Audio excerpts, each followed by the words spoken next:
المحدث صيغتين. بعد خليني اسولفكم هاي السالفه.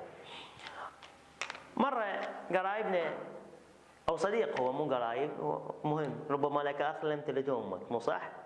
فهو مثل اخوي.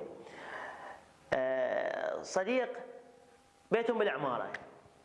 وين بيتهم؟ بالعماره.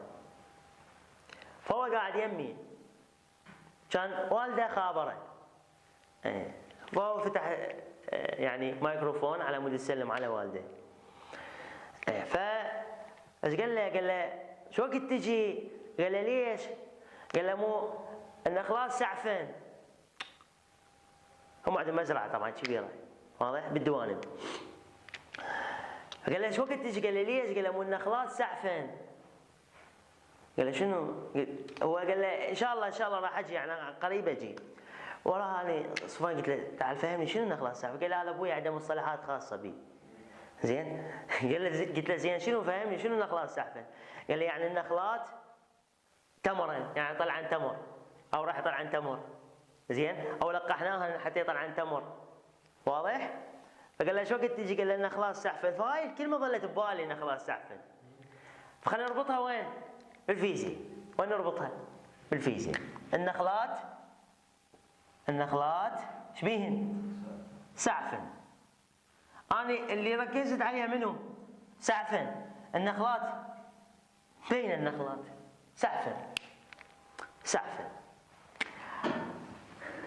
سعفن سين السرعة النسبية بين الكثافة والساق.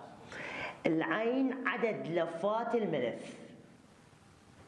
الفاء الفيض المغناطيسي الذي يخترق جوف الملف. النون النفوذية المغناطيسية لمادة جوف الملف. نفوذية المغناطيسية لمادة جوف الملف. واضح؟ أعيد. أولا سين سرعة الملف والساق. مو عندك ملف وعندك ساق؟ سرعة الملف والساق. عين عدد لفات الملف. واضح؟ هاي السرعة النسبية، هاي السرعة النسبية بين شنو؟